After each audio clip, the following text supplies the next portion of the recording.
Joining us from England, we've got IMAF's Director of Development, Dr. Andrew Moshanov. Andrew, how are you doing this morning? Thank you very much. Everything good? Good day, good morning, everybody who's listening to us. Thank you very much for joining us. I have a set of questions to ask you about international mixed martial arts and the development of the sport. First question for you, sir. As IMAF's Director of Development, tell us about your role and responsibilities. All right. My remit is quite broad. Everything you touch obviously relates to development. But our ultimate goal, of course, is to recognize this sport, amateur mixed martial arts. And for that, we're doing a number of things. We, of course, building a strong national federation is priority. It starts with development of a task force, which is normally coaches, officials, referees. Then we work closely with national sports authorities. We're trying to tap into their plans and strategies on the national level, taking obviously joint efforts with them in beating sometimes, for example, obesity, tackling crime, knives, engaging kids, keeping them off the streets. Every country has its own national strategy, which they would love to see the mainstream sports to help them to achieve. Actually, World Health Organization also has a recommendation to make sure that the kids do 60 minutes at least of moderate physical activity every day. So again, that would be impossible to achieve only with the PE lesson in the school. There has to be some sport coming into play. So this is the kind of a complex task, but actually it's similar to any sport is doing. Any person in this position is doing in any sport is doing all the same. Actually, my previous job was in Samba, where I was doing absolutely similar things for a good number of years before we made this sport Olympic. This sport received the status of Olympic sport. But prior to that, yes, I was going around and brought to a shape, I would say, almost 30 new federations. But funny enough, my selling point was not selling point. My point of entry was MMA. In those days, let's say 10, 15 years ago, very much we know that mixed martial arts was quite a gray area, I would say, in many places, pretty much unregulated. So I was just meeting these guys and saying, look, you're doing something great, which is really matching the discipline which exists in Sambo and called combat Sambo. Listen, it's just literally the same, just with the differences, the jacket. Why don't you try? And so this is the way how I got to see the mixed martial arts, how it was developed those days, really on the ground in these clubs. As I say, for me, it was really very gray area. I understand that it's a great sport. My attitude to mixed martial art was always, obviously, always the same. I believe it's a logical evolution of all combat sports, and it definitely deserves to be the sport in its own right. So when I left Samba, completing the mission, obviously I started working on that project. Actually, I joined IMAF for one reason. I saw that there is a leadership here, willing and capable to change the face of that sport. I mean, amateur mixed martial art. Draw the clear line between the professional shows and amateur sport with safe rules. And that's why I joined with excitement. I understand we can do it because we know how to do it. And we're working towards these goals. Now, you've mentioned some interesting things as far as the role of Sambo and how you were coming in and you saw, a lot of what was done on the combat Sambo side as very similar to mixed martial arts. And I guess we'll get into that. But also, I find it very interesting that you say that you found that mixed martial arts as the next logical evolution of the sport. I think that's a really interesting point. But I just want to put in context, you've got a very interesting background. You've got a sixth dan in judo, a PhD in sports science, along with a diverse professional background in various combat sports, as you've mentioned, with experience as a sports administrator, university lecturer, technical director, director of development, and national and international level coach, along with many high honors. Now, so that's a lot. That's a lifetime of work in martial arts and combat sports, and it's fascinating. I'd like to know. This is a two-part question for you, sir. How has your opinion of mixed martial arts and amateur mixed martial arts changed since you've joined IMAF as director of development? I know you've kind of answered that there a minute or so ago, and a follow up to that would be, what has been the most challenging aspect of your job and mandate as director of development? Um, probably let me start with the last, with the second part of this question. Let me take one step back. Again, my attitude to mixed martial art was always there. Yes, as you rightfully said, yeah, great that you agree with me. It's a logical evolution of all combat sports. Look at this. Look at this from another perspective. Martial arts historically were mixed, and martial means military. Obviously, in these early days of this, skills started from weaponry. Then, you lose your weapon, you go into grappling, then boxing. When Olympic Games were revived, and these martial arts and disciplines took shape of a sport, it was always a challenge how to identify the winner. It was always about the rule set. If you prick your opponent with the sword, yes, of course, or with a spear, it's clear. You submit him, it's clear. Well, it's impossible to have a draw. Obviously, spectators need a winner. So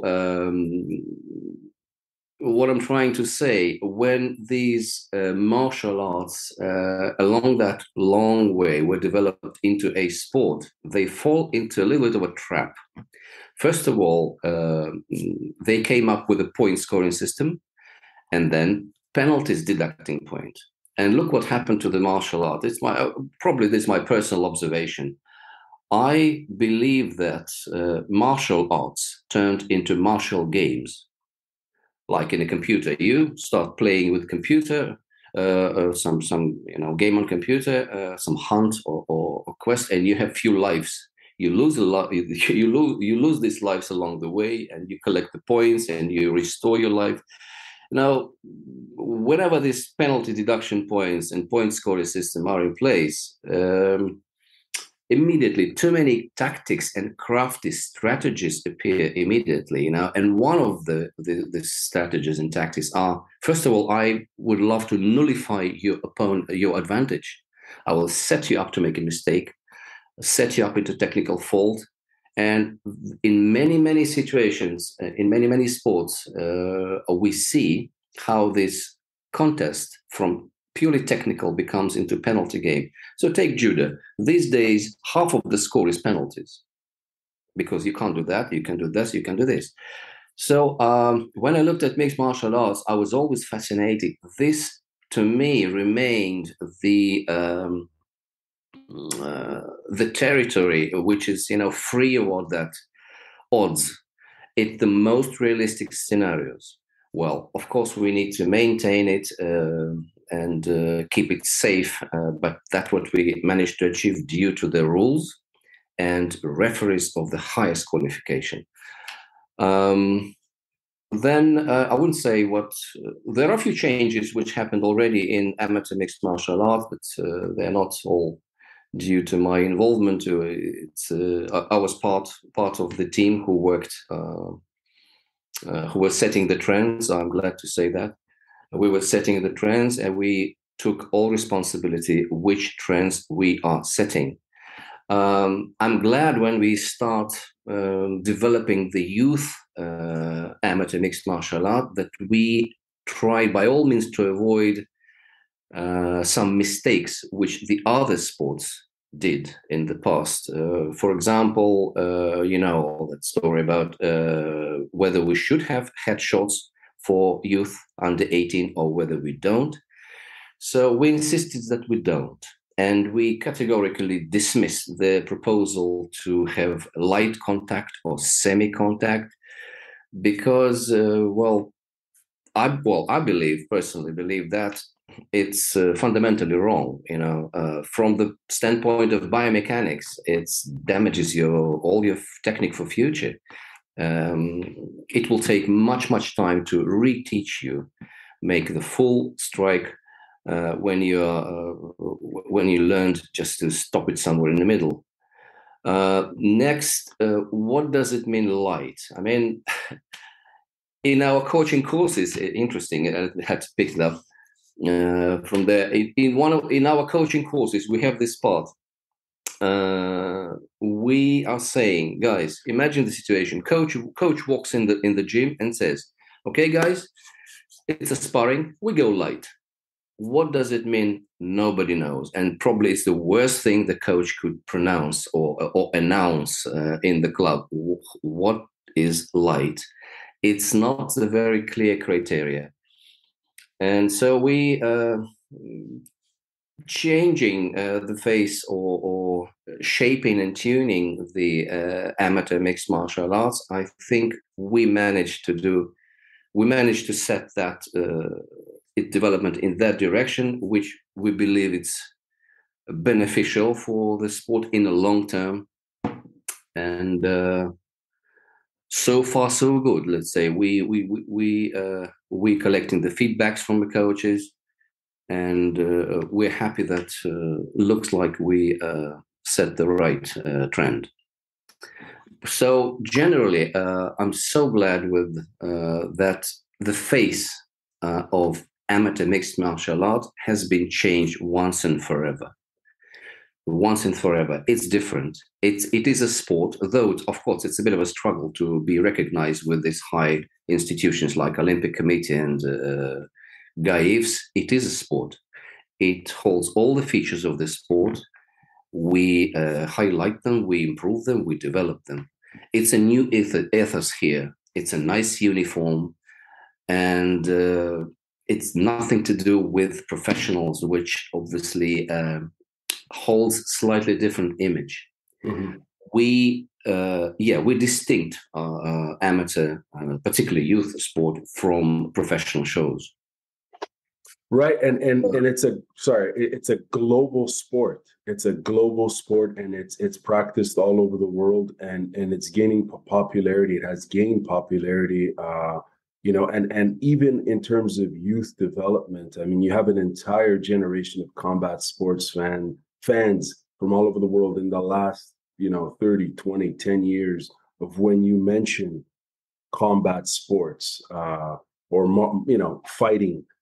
The first thought that comes to mind is mixed martial arts. So I mean, it's gaining momentum. I think when we think of amateur mixed martial arts, and you mentioned that it's distinct from professional because of all the obvious reasons, all the rules that you guys have established over the years, and all the hard work and the milestones you've achieved. Now, here's a tough question for you in terms of forecasting and looking ahead. Where do you see the state of the sport of amateur mixed martial arts and its development at the international level in the next 2 to 6 years? Because you have an interesting perspective. You're working internationally with all these other stakeholders and so on. When you look ahead, what do you see in the next 2 to 6 years? Let me come back to the one of the parts of my remit: development of national task force. First of all, it's coaches, of course. Everything starts from a coach. Coach sets the direction. The athletes obviously go his way and either reinforce his misconceptions or flourish and become the great athletes. So coaches is everything. We launched the process of coach certification. There are hundreds of thousands of coaches working in mixed martial art around the globe, yes, but we want them to be certified. What does it mean? We want them excuse me, we want them to share our ideology. After that, we want them to share this new ethos which we're trying to install. We want them to be on one page with us, fully assimilated, excuse me, with IMF vision and long-term agenda. So far, we have almost 1,500 certified coaches in the world. It's roughly from 100 national federations, which we have, it's roughly 10, 15 coaches per country, which is not much, but we're looking to increase them, and that will increase exponentially. In 2 years' time, we want 5 times more. So we want 5,000 coaches in the world, which would, be about, 50 coaches per country. That's enough. That's already enough to create the massive changes. In 5 years' time, will be 20 times more. So roughly 200 coaches per nation. I mean, certified, fully on board with our agenda, fully delivering our long-term plan and vision. Interesting fact that more than 50% of all the certified coaches so far have another qualification in 2 or more combat sports, other core sports, which means the guys are looking to pick up additional qualification, and that collaboration and cooperation with other core sports couldn't be stopped, no matter how protective other international federations act or behave. As for youth participation, we started Youth World Championship with 250 participants 3 years ago. Then we got 350. The last month we have almost 500 kids. It means in 2 years' time, youth MMA, amateur and mixed martial art will take over the world. We definitely will have continental championships from next year for kids, and it's only going to grow. It's only will be growing and growing. In terms of recognition of a sport, yes, I have no doubts it will be fully recognized as a sport in 2 years. So yeah, that's my prediction. That's part of my vision, and which we're working at. It's tough, I know. Actually, you asked me the question earlier. What is the most challenging aspect of my job? Right. I believe I didn't answer it. Multitasking and keeping in mind the big picture. That's for me always a bit of a struggle. I wake up and I try to detach from little things I was doing day before, or I was doing in particular nation or national federation, and try to see the big picture. Well, development is a certain progression anyway, which starts from, let's say, in any country with a group of enthusiasts set in a club, then appears the network of clubs, then inter-club events, then comes into play National Sports Authority. They may look at these guys and say, okay, guys, we support you. Or, sorry, not yet, because you have to prove us that you're a sport. And definition of the sport, which is presented by top organizations like Olympic Committee and GAIFs, a definition of a sport is something which has strong competition structure, which has youth appeal, and which has educational values. For me, as I said, it's a multitasking because every country is different. In some countries, we need to tap into build a system to building competition structure. They have everything else in place. For other countries, we focus on youth appeal, trying to train and educate their pool of youth coaches and or assist them in organizing the structure of some youth events. And of course, this educational values is more a bit of a explanation, bringing even national authorities on board by explaining them what is the educational values of our sport. So that's probably the most challenging part. That in every country, it's different set of tasks we're trying to achieve. It's really a fascinating task and a big one, having to deal with all these different countries. In addition to that, trying to keep that standard when you speak of coaching and sharing that knowledge and transferring that knowledge.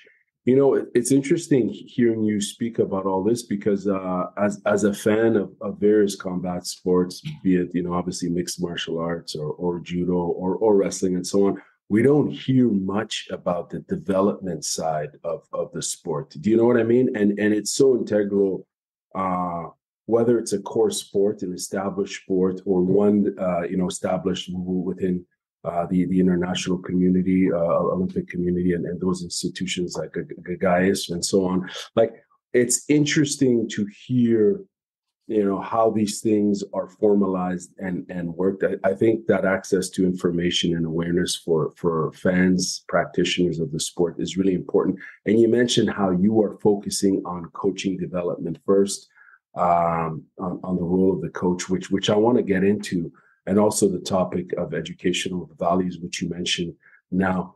But you spoke about youth development and the participation of youth being integral. And when I spoke with President Brown, he also mentioned that investment of youth, because they're the future, of course, and you guys are talking about the present by the work you're doing, but you've also always looking ahead to propel the sport. So the next question for you is focused on just recently the Youth World Championships, which were held in August. What are your overall impression of the event and the quality of participants when we look at youth MMA at the international level? Right. So, in brief, the level is amazing. I know most of the coaches in the teams which are bringing their athletes to the youth world. They've been through our courses, and I talked to them, and just majority of them saying we lost our speech. What we see here, we lost our speech. There were coaches who participated in the first World Championship, then missed 2 years because of the COVID restrictions, etc., etc. And now they see it, and they lost their speech. The level is just exponentially grew up. It just is such a leap in technical competence. Kids are so confident. Their technical skills on the other level. Absolutely. So, as I said, it can only grow and grow, this youth sport. And from my perspective as a former high performance coach, I look at these kids and I realize they are learning to compete. There is such a theory, in sports science, called concept of long-term athlete development. Now, there are pros and cons in this theory, of course, but generally it has a proper logic. So it presents phases in long-term development of young athletes, like active start, fundamentals, learn to train to compete, train to win. Yes, all fine. But I think I would always insert another phase, learn to compete, because you can't get it right from the first event. And it's a deep topic, very, very, very deep subject and topic. But I can see that the coaches and these kids have learned to compete through some test events or through some other events which they fully used for learning. There's a lot of things to learn how to compete.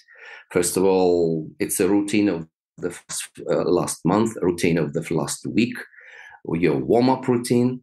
Well, particularly if you try to manage a weight, it's which is not a case in youth, but for adults, yes.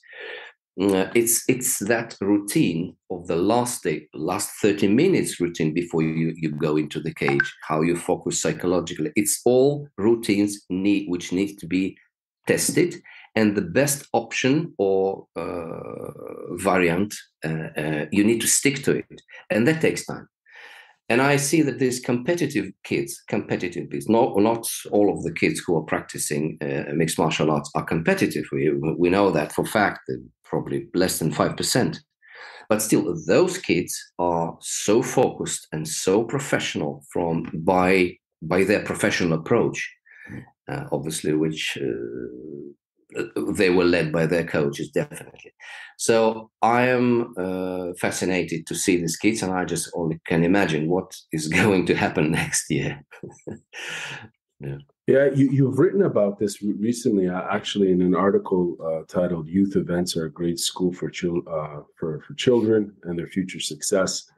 And in there, you talk about the long-term athlete development, the importance of talent retention, participation, and so on, and also the role of that good coaching. Like you're always talking about, it all boils down to establishing great coaches and a coaching culture for those who are looking, as you mentioned, the less than 5% for those who are looking to become competitors, because there's always a distinction, of course, between the recreational competitors and the high performance ones. The question I have for you is, in this article, you tell us about this new IMAF course for youth MMA coaching. Can you tell us about this course? Uh, yes, as we realize that youth is critical for the future development and youth appeal of any sport being one of the important criteria of sports recognition. Yes, we focus our efforts on that, and youth MMA coach, that is a coaching qualification, comes naturally. We need the methodology of teaching and coaching young kids is absolutely different to when you train adults. We want the coaches to realize that, in brief, we can say over the last, let's say, 10, 15 years, kids have changed dramatically. Coaches didn't. We are old generation. These kids belong to digital era that's absolutely different. Right. And they would never change. We can change. These kids would never change. This is, I think, we're dealing now with something called Generation Alpha and Generation Z. These kids born after 2000. I need to look at my records anyway. So these kids are different, absolutely. And we are sometimes 2-3 generations apart. I was doing a survey of the coaches. Actually, we do it regularly. The average age of a coach working in amateur mixed martial art is 40 years, 39, wow. 40 years old. Mm.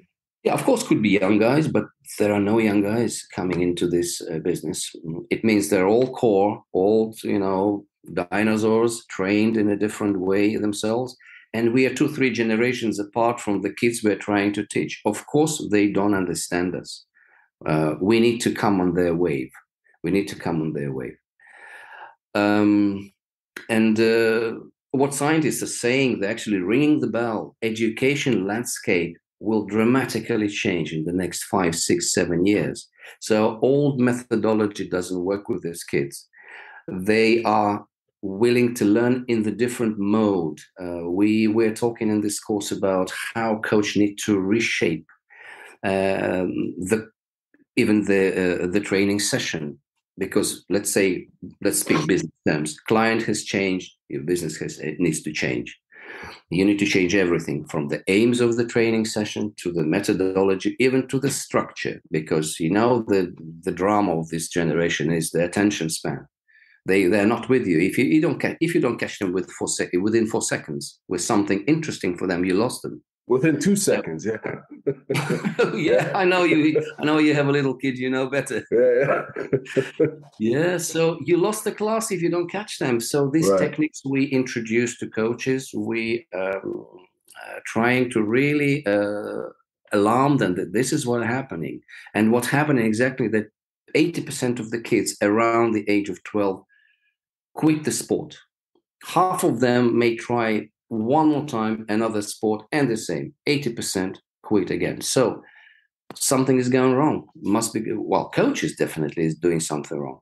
That's why in these courses we highlight, guys, your youth coach prepared to work with 3 pools of kids from, let's say, age of 5, and we have examples as younger and younger children are trying to be invited to mixed martial art clubs and groups. 5 years, it's normal these days. I saw a lot. So the first group from 5 to 10 years, guys stay on the general development. They have a lot of gaps in their general development, fill these gaps. Then comes From age 11, you may have two streams: non-competitive kids who still keep coming to the class but don't want to compete, and the third group, competitive kids. You need to deal with these three type of kids with actually three different mindset. And as I said, kids are changed. Kids have changed. What was considered as a norm 20 years ago, today we're saying it's a talent. And that's really a tragedy. And the coaches, we keep saying in this course that, guys, you are on a mission. It's more, you need to be something more than just a coach. You need, again, to see big picture. You need to identify these gaps in general development. And before you even start teaching anything specific to the sport, you need to elevate the level of general health of this little kid is to the norm. Then you will be able to teach them something. That's why, by the way, there's no difference which sport, combat sport they're joining. First, 1, 2, sometimes 3 years of the program is all about filling the gaps in their general development, lifting up their movement literacy, filling the gaps. If I can ask just a quick follow-up on that, in your opinion, which from what you've seen, which country tends to do really well when it comes to that youth development side and the talent retention side? In your opinion, which country has a really good coaching culture and system? Because it's interesting that the talent retention for a lot of combat sports is an issue, as you mentioned, especially when you get into those the ages of 11, 12, 13. You see people drop out of sports. I was reading recently about, I believe it was wrestling, particularly on the when we look at gender and female wrestlers when they get to that age, 11, 12, 13. Some, for the most part, there's a problem with retaining them in the sport. Be it puberty and so on, right? These are kids that are growing and developing, and there's different things at play, and really ensuring that they stay in the sport is a challenge. So, in your opinion, and I know it's a tough, complex question to ask, which country is doing a really good job in retaining athletes in their sport, in mixed martial arts? Yes, tough question. Not smarted. We can have to take a few angles. Well, I feel it depends from condition of development, condition of these kids, and we need to separate this question. The answer to these questions in two pools. There are countries, let's say, with traditionally, let's say, where the sport was almost a religion, or is still almost a religion. It's deep within a culture. So let's take Eastern European countries, which traditionally had a strong system of sport. Sport is almost ideology. You have to do sports. I remember my young days. If you don't do sport, they look at you. Why? You will be a little bit odd, strange person. Why you're not doing sports? Everybody's doing sports. But on the other hand, we have in other countries where the questions of retention in the sport and keeping kids engaged needs to be purely based on the system, on the coaching qualification and system. And honestly, I cannot highlight any country which is doing better than the others. I think we all struggle. We all struggle, and that's why we need to concentrate our efforts on changing the mindset of the coaches.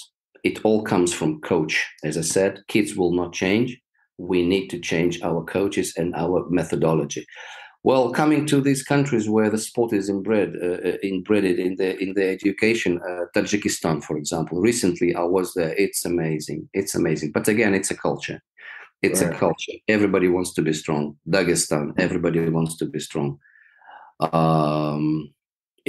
Africa, by the way, yes, I can say Zambia is doing amazingly great.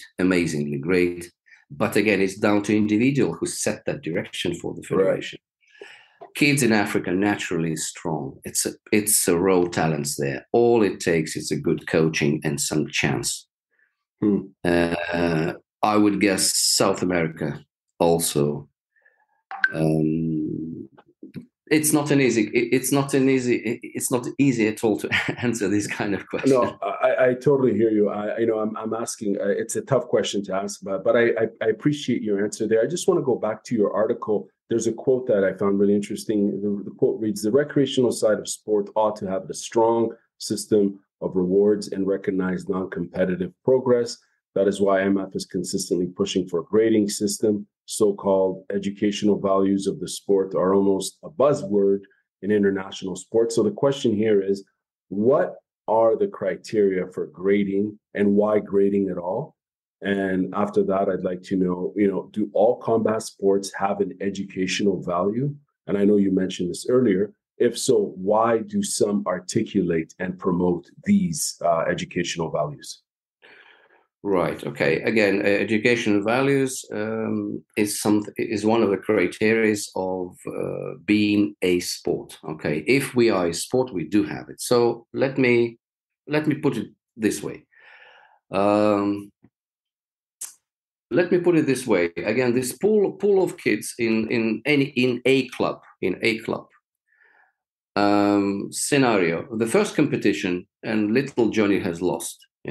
What can coach do? Coach can do a good job and motivate him, encourage him, and ask him to compete one more time. Well, or he can do a poor job and lose Johnny at this particular stage. As we're saying, around 11, 12 years old, first competition, their first time disappointing, and they're out. Coach can do a good job, remotivate Johnny, ask him, persuade him to compete again. Or what if Johnny lost again? What is on the offer? It's only one champion out of any pool of 10, 12, 15 kids or age group. The champion is only one. Okay, there is a silver medal, there are two bronze, but still, most of the guys are losing.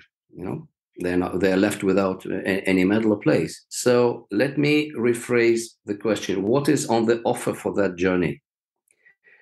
Well, coach has to be smart.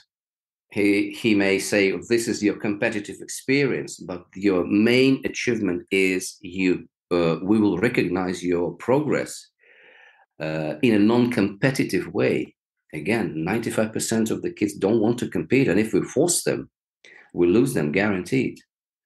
We can try, but we need to present that competition in slightly other perspective. This is your competitive experience, right? But your main growth in this sport is how you understand the technique. It's like first aid. You're not prepared to be the doctor full time, but you know how it works, when it comes to the situation, critical situation of life and death. That's why you take first aid course, for example.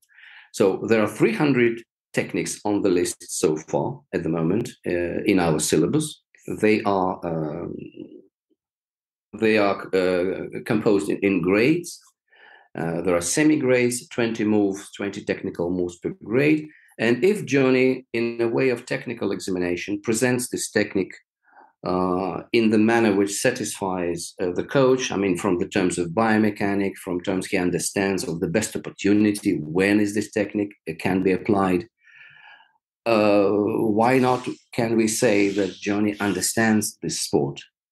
And that's his progress, and that's his next level. Actually, every combat sport is on this page. Every. Taekwondo, Muay Thai, everybody has levels, and everybody, every sport, core sports or combat sport, present that progression to their non-competitive children. Otherwise, we will lose. So, Andre, you've traveled all over the world, sharing, teaching, listening, and engaging with MMA coaches, athletes, and supporters. From a sports development perspective, what are some of the opportunities for amateur mixed martial arts development, and what are some of the challenges to that development? Right. I would start with challenges. We struggle with budget. If we have all money in the world, I know what we will be doing. We will be investing. We will be investing in some countries which cannot afford. that development. I mean, why karate was so popular and so quickly spread? Taekwondo was so, took over the world at some stage in several years, because not much of equipment is needed. When it comes, let's say, to judo, you need maths. That's immediately the next level of investment. When it comes to mixed martial arts, even more, because you need a cage, you need also matted area. So this is one of the challenges. Talents are there. Talents, as I said, Africa is full of talents. South America, full of talents. It's not only these areas. Everywhere is a talent. And wherever this talent is lucky to have all these components come together, training opportunities, good coaches, and support, they explode. They start to flourish. Again, another I would mention critical point is understanding on the national level, understanding on the level of a national sports authority. Sometimes there are examples of many countries which are doing great job on their level. It's a perfect national federation in perfect shape, great coaches, but there's a stumbling block there somewhere up. They're not perceived probably in the way they should be perceived, and therefore not given a right support. I know it's coming from, it's one of our tasks. We need to change the image of the sport. Odd enough, funny enough, that National Sports Authority people who are very often sit in a driving seat and taking critical decisions, they have these misconceptions probably more than others. That no, MMA is something. No, don't tell me that. It's something we don't want to listen, because their image was wrong for many years. We know this sport was built upside down. It started with professional show. Not to say nothing wrong about professional part of any sport, but I respect it's a full athleticism there. It's a show based not on some fake scenario or some funny moves. It's a real athleticism. But the image is not compelling. Image is not satisfying for the National Sports Authority. They take it as something brutal, because it has been there for so many years. And our job is to change that perception. That's why we're knocking at the door, and trying to sit down with this sports authorities in various countries, present this case. And moreover, we're trying to, again, ask the local coaches in that particular country do much more than they're doing in terms of changing the perception of the sport. Well, show is a show. Entertainment is entertainment. Nothing wrong with that. We know it started from a very commercial perspective. But as every entertainment, unfortunately, it appeals to the primitive human instincts. Yeah, I have to pronounce it. You can cut it off later if it's wrong. No. Sex, blood, and violence. That's what people want to see from Roman times. Right. They want to see sex, blood, and violence, and they feel very entertained when they see that. Unfortunately, this is the nature of humans. Therefore, we have ring girls, we have athletes covered in blood and with naked upper torso. Well, yes, it's show, but it's not a sport. The National Sports Authority want to see, and particularly they don't want youth to be part of that. That's why, as I said, we changed ethos. We changed the whole ethos of amateur mixed martial arts in IMAF. We had a massive, numerous discussions on that. Therefore, we have nice uniform. We have, no trash talk, nothing of that. No jumping on a cage. It's a pure sportsmanship and athleticism that we want to highlight and elevate. I think this is the only way to promote this sport and to break into these offices and present our case and persuade them and bring them on our side. So this is probably the challenge we're facing. And very, very interesting. I do want to follow up on that, but what are some of the opportunities for international amateur mixed martial arts? You mentioned the challenges, but if you could highlight some of the opportunities. Opportunities, again, when we present ourselves in the right manner, opportunities will open immediately for that. For example, we have a great example, Kazakhstan. Kazakhstan is one, I think, probably the only country which received the mandate from Ministry of Sport to develop and amateur and professional sport of mixed martial art. This is a dream. This is the dream, because they presented their case so smart in such a smart way that, guys, yes, it's a gray area. It was for ages and ages unregulated. Let us, amateur federation, which is built on the principles of sport, of international sport, which you all recognize, let us govern professional sport as well, which means that we are going to bring there our safety protocol. We're going to bring there our certified referees, our certified coaches. All you guys in this national sports authority need to do is establish the license fee for them. That's it, and the job done. So this is the opportunity that country fully explored and achieved. But in an ideal world, yes, I believe that should be like that. The amateur sport, obviously, is receiving the mandate from Ministry of Sport to govern and promote and develop this sport in this country, need to take full responsibility, including professional sport. Then and professional sport is the full pyramid. So when the amateurs can, obviously, sooner or later, or at some stage where they're fit, they can join professional side of a sport and make it kind of an income for themselves. In the meantime, mixed martial arts is probably the only combat sport which has this full pyramid, starting from youth, amateur, with the professionals at the top of this pyramid.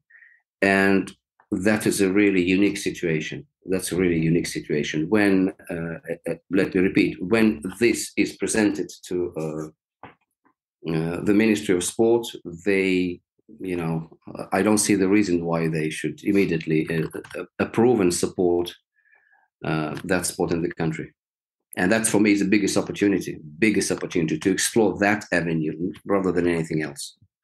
Of course, as I said earlier, we can, help tap into national agenda.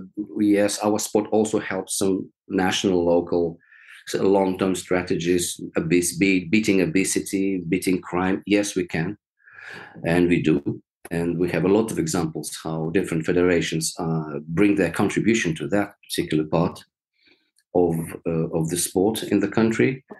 So opportunities is there, but again, in every country they are so different.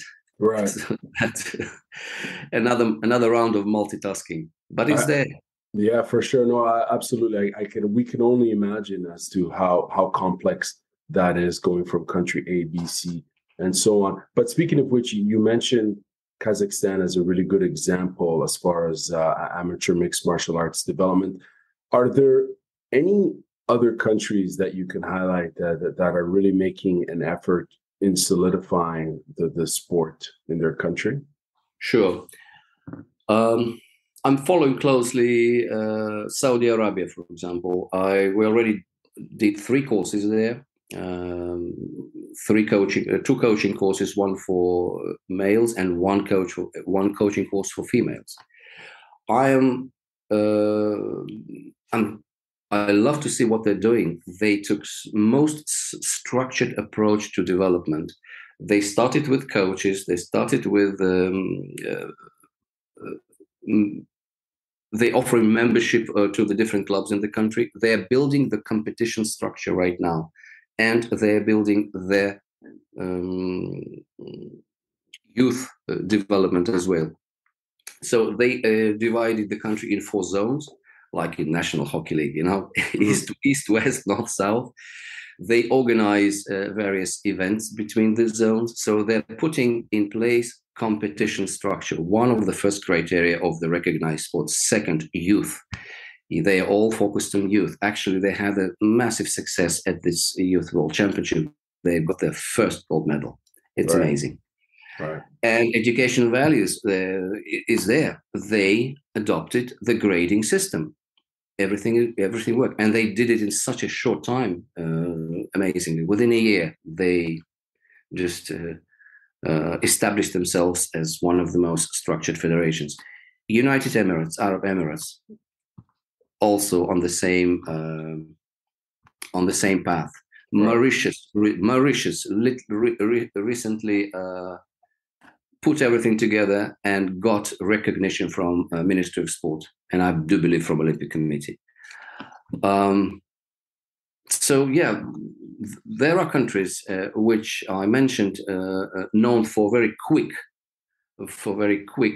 rapid success. Others are doing well. They struggle, but they are working daily on their agenda, and sooner or later they will be there as well. Right, and I also I think I had interviewed Guyana in regards to MMA there, and they're one of the fastest developing, I think, as far as the Americas. Yes. Yeah.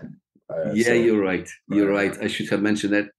Oh, it's all good. No, I just through my interviews with them, they had mentioned that, and it's interesting to see what's happening in the Caribbean as far as amateur mixed martial arts development.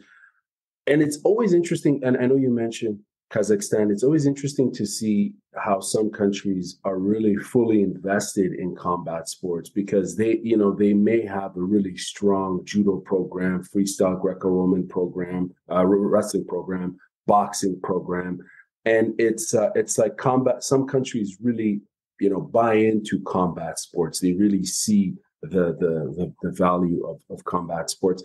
But now I'd like to move on to a big topic you've spoken about, which is coaching and the importance of that, Andre. In your opinion, what are some of the qualities, qualification, and prerequisites that produce a great mixed martial arts coach? Also, if possible, can you give us a general summary of the different profiles and types of individuals that are currently coaching in MMA? I know you mentioned some already, but I'm just curious to know in terms of combat sports background, level of education, and sports sciences and related fields, and interest in continuous professional development. If you could give us that sort of perspective. Right. Yeah, that data is critical to know, and that's why we are after that data. I'm doing a survey every year of coaches on a coaching front, and not only on the coaching front, but I have that picture and I monitor how that picture evolves. So as I said, more than 50% of our coaches has qualification in another combat sport, some core sport traditional, not only MMA. It could be MMA plus judo, MMA plus karate, MMA plus something else. So good sign, very good sign that they want to obviously offer something, either grow themselves, or they want sooner or later start working for mixed martial arts as well, or offer this kind of classes in their clubs. Excuse me. 67%, more than half of the coaches have sports-related education. That was, when I got that data, I was surprised. 67%. 35% has higher education, universities of physical education and sport, and 32 college of physical education and sport. Others just secondary education. But it's more than half. It's amazing data. It means that the people want to learn. They want to learn. They want to get that deep knowledge about how to train people, because it's really serious task. I often compare the coach to the doctor. you can't start any surgery without understanding what is obviously inside. You need to know, and because you can either damage the athlete in the long term. He may start, feeling arthritis or whatever, damaged bones after, when he's in the late 40s and 50s. Or you can do everything smooth and correct. That's why guys are really taking it seriously. They're taking their occupation seriously. I love it. I agree. 15-20% of all our certified coaches declared that they have personal trainers qualification, which means they're even more deep into the subject of development of different physical qualities. So normally what happened, the former athlete or the athlete which is still active, to support his day-to-day living, he starts doing some personal or one-to-one training. That's one way to step into coaching. But we don't have enough data to say how successful is that and how systematic is that, and maybe it's just incidental data, but it takes place. Interesting, 9% of all certified coaches are females. Also very interesting trends, which telling us that it's not the men's game. And, sorry, did you say 90%?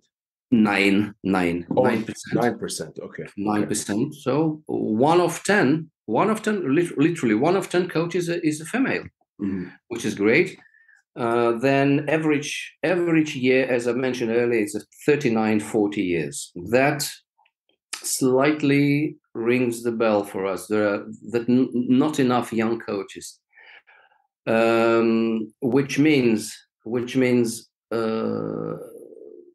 we will be struggling with reteaching the old dogs, teaching them new tricks, as Carl is saying. As I said, the guy in his 40s trying to teach 5-year-old kids is almost a conflict of generation. Oh, well, wow. Which all of us having at home, daily. Right. That's interesting. Yeah. And and he has to change everything, Right. Everything, starting from, being more, running the class more intensively, having in his part of his ammunition methods of resetting the attention of the class. It's these days more not like, well, let me teach you low kick, come on, or some, back take. No. Whether you manage the class and keep them fully engaged for 1 hour or 45 minutes, or you lost it. This or that, there's no anything else. We're telling our coaches, guys, you step in the game, you step on the mat, you step in the gym, don't expect a second of rest. Every second, your brain will be exploding. You will be multitasking. You need to do this, and this. Right. You need to monitor the class because all of them different. And actually, multitasking is the biggest challenge, and that quality which probably was missing with the old dogs as us, or this generation. We were never taught, because we were expecting everybody to line up, dead silence in the class, and now, okay, 1, 2, 3, follow me, repeat the move. No, it's not a case any longer.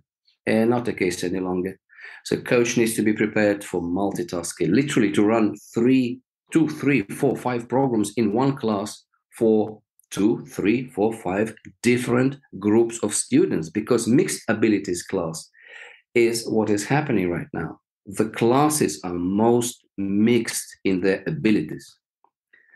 Ask any coach, he would say it's a disaster. One is tall, one is short, one is capable of doing forward roll, another is not. And you need to run somehow the class. So imagine you have 15, 20 probably too much, 15 pairs of kids, which is 30, which is also a bit too much. Okay, 10 pairs of kids practicing. Each pair has different mistake. You ask them to do some exercise or some technique, and now in front of you, 10 different mistakes. You need to see them, and you need to start walking around the gym, address everyone in a most short, informative, and sharp instruction, not turn it into a talk show. Otherwise, you lose the class. Right. So you need to say, you have 2 seconds to say what you want to say to this kid. For example, well, watch the balance on the rear leg, move to another one. You screen them, you identify mistake, you need to formulate what instructions, you need to spit it out. You move to the other. It's a multitasking. It's a burning. It's a burning from inside. This work, it really burns from inside. But that's how we need to, how the coaches work these days, at least with youth. At least with youth. Of course, there are some other complications and tasks when you start working on the high performance level, but majority of the coaches works on that level. So I do believe that is a quality of being able for multitasking, and of course, is important or critical. And of course, the ability to see the big picture. You need to immediately, as you scan the pair of kids, you need to identify the mistake, retrospectively come back to the point when that mistake when that biomechanical error appeared, how he picked it up, why, suggest the exercise, and move on. It's a task. It's a hell of a task. For sure. No, and the role of the coach, as you were mentioning, is integral to the development of the athlete. So there's so much at stake, right? And as you mentioned, there could be 20, 30 athletes in the class, each one of them almost needing that personalized coaching, whereas the coach has to kind of focus on everyone.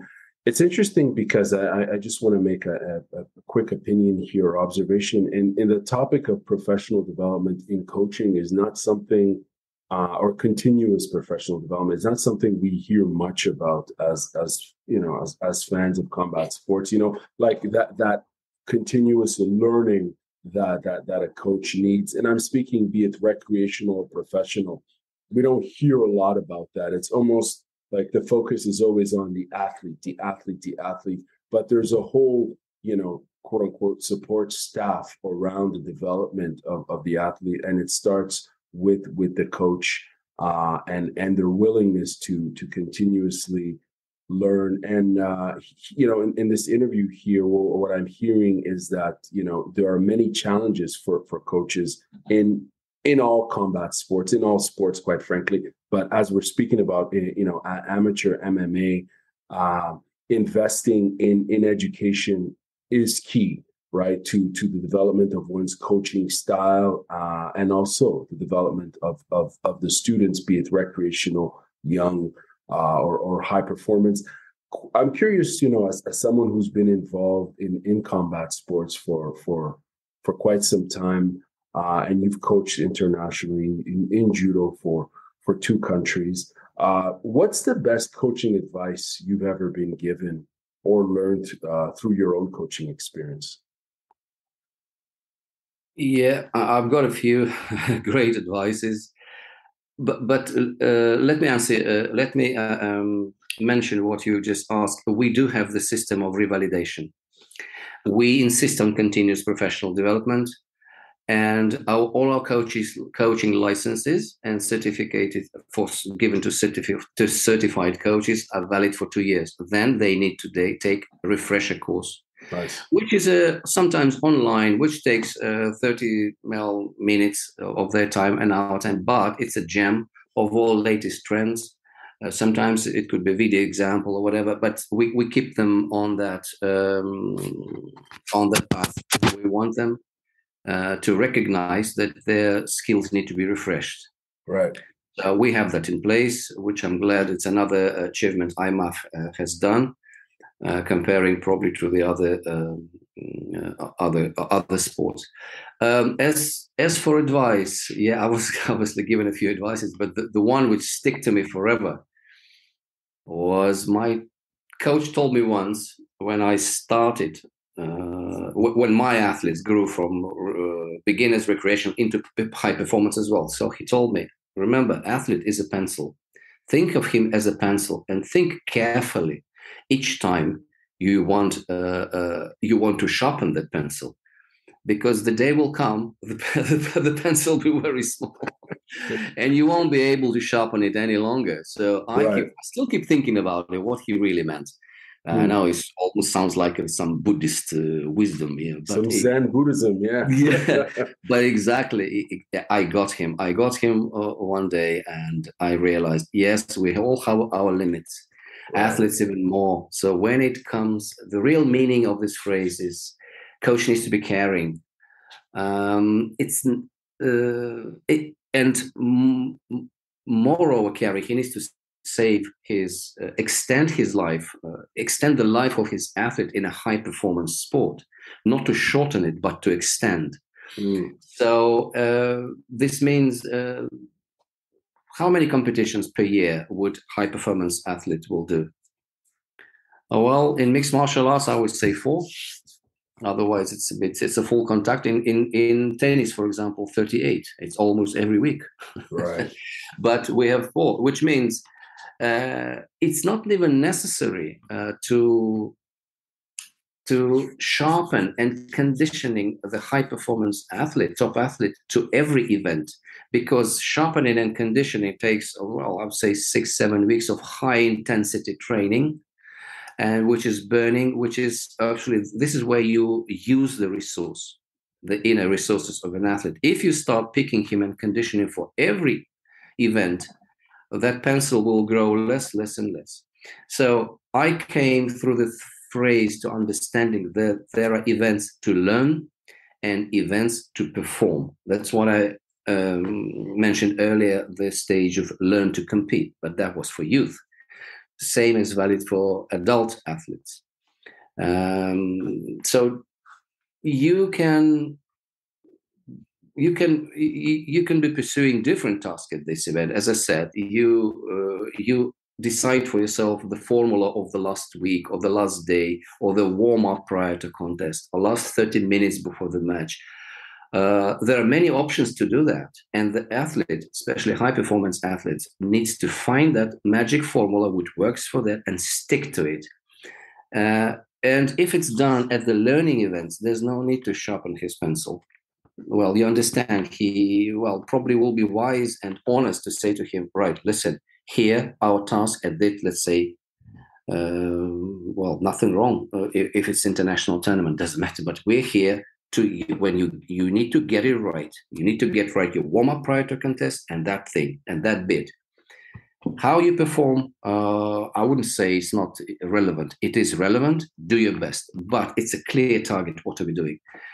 So I came to this formula, and I'm very grateful to my coach for this advice. Very interesting, because it seems that there's almost this maybe a generational way of thinking that you have to work harder, train harder, and as you mentioned, like it's almost like a pressure cooker system of high performance and competing as much as you can, but that sharpens the pencil until there's literally nothing left, and it leads potentially, the high attrition rate in terms of injuries and so on, if you're competing so much. But that's a very interesting analogy. I do appreciate that, and I'm gonna be doing some Zen meditation about that, because it's I love analogies like that.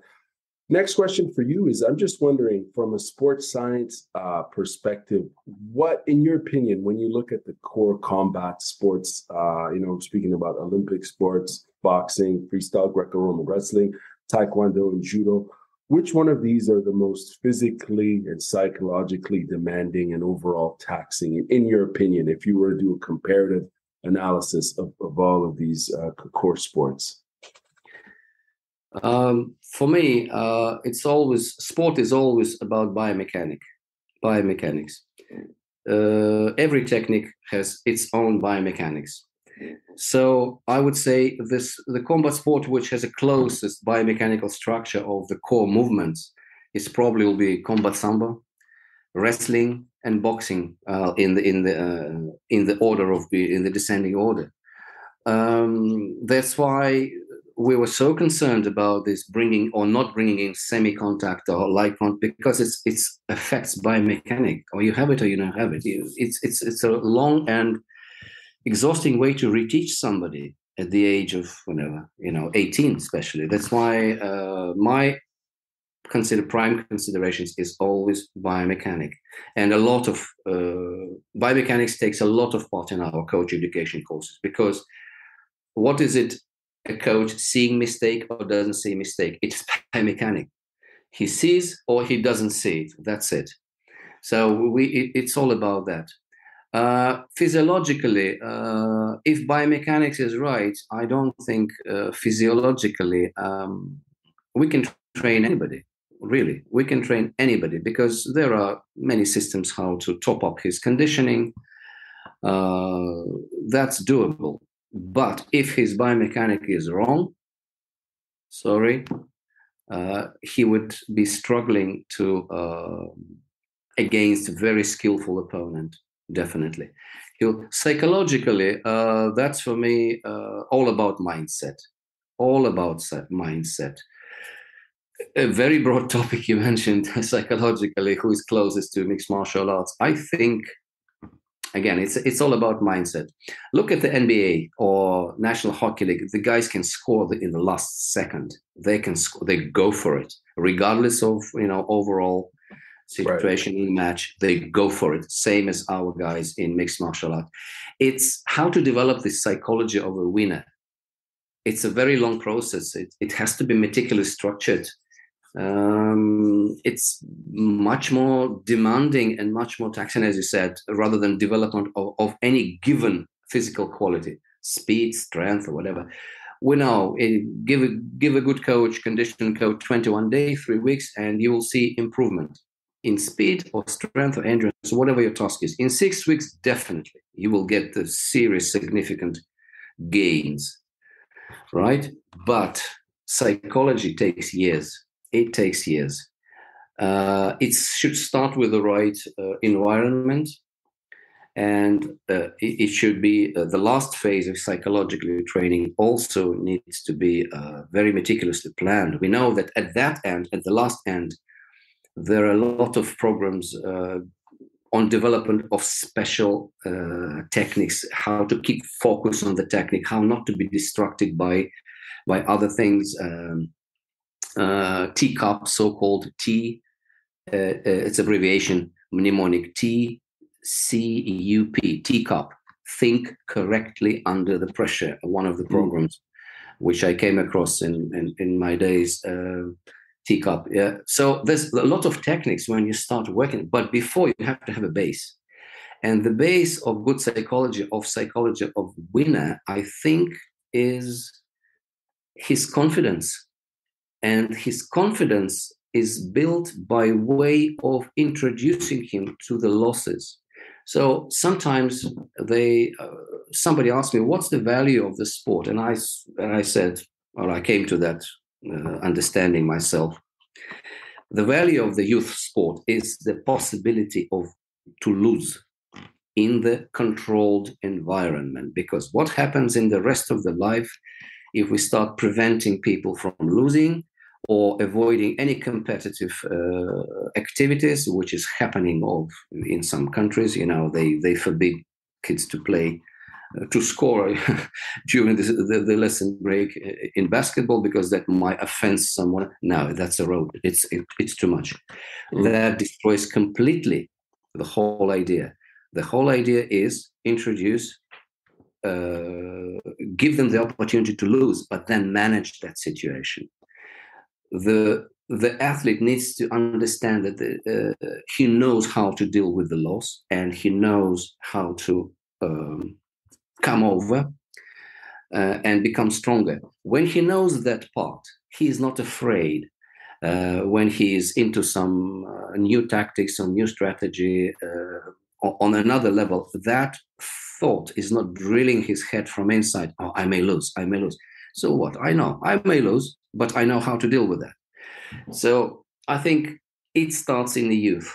In youth sport, we need to present the concept of losing in a very, very smart way. It's not the end of the world. Right. This is the action plan, etc., etc. Well, of course, we know that 80% of the guys will drop off anyway.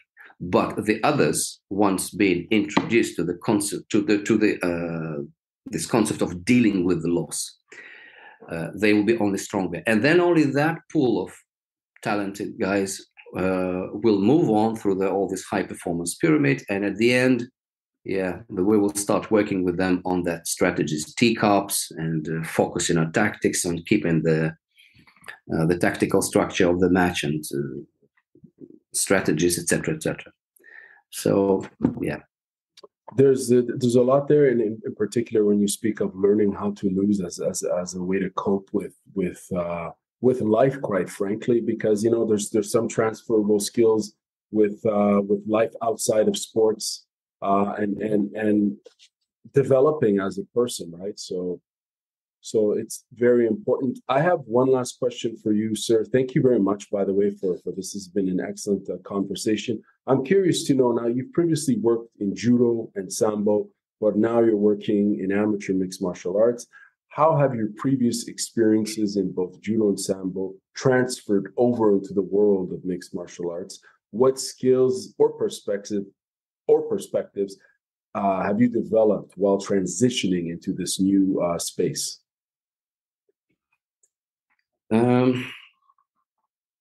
Mixed martial arts, the formula and the terms of contest, and again biomechanic of that sport is different to judo and sambo, of course, and to wrestling. But probably I was lucky. We were introduced in our young days different these modalities. We were asked to fight in jackets, then without jackets, with limiting one arm, with limiting one leg. So I was lucky.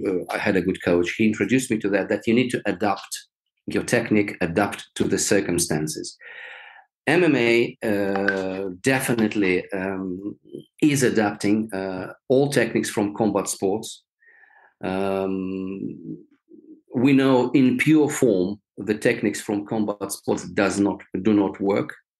There is no pure boxing because you cannot stay on your legs like that. You will be, tackled immediately. There is no pure jiu-jitsu.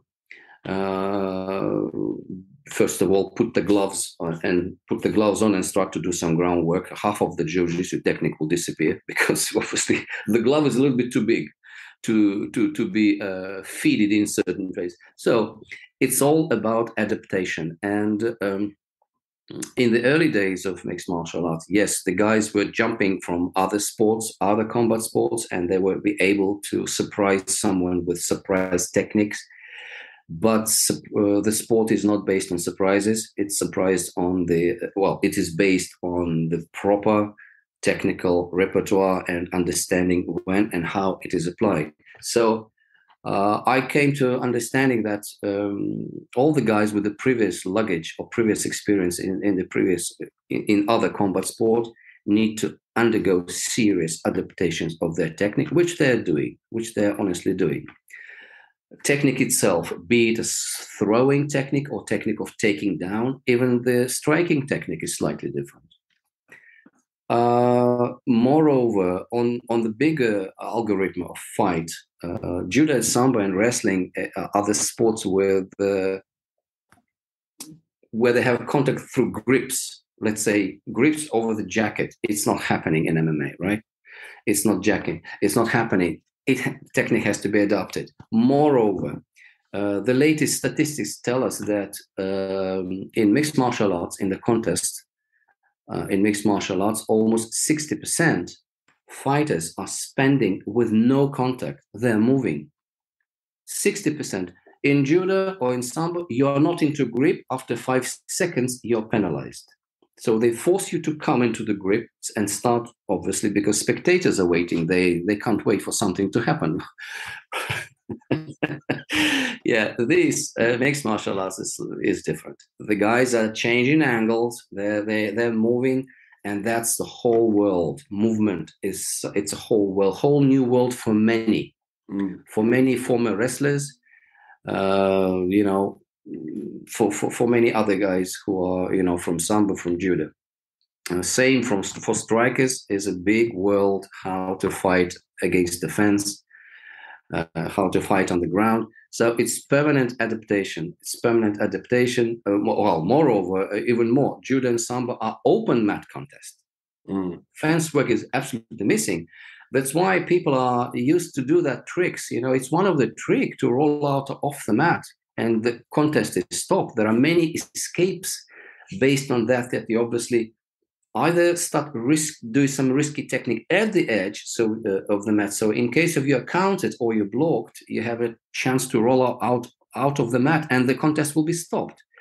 This is coming back to this martial games. This is a martial games. This where the strategies and crafty strategies come into play.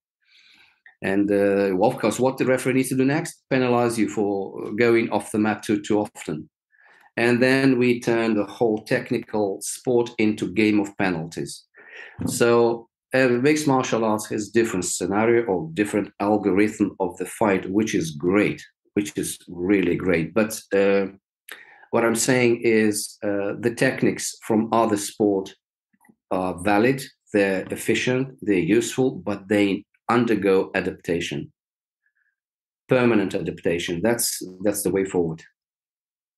Right on. Very interesting point there in terms of the adaptation of the sport and that continuous strive to improve yourself as a martial artist and continuously adding to your game.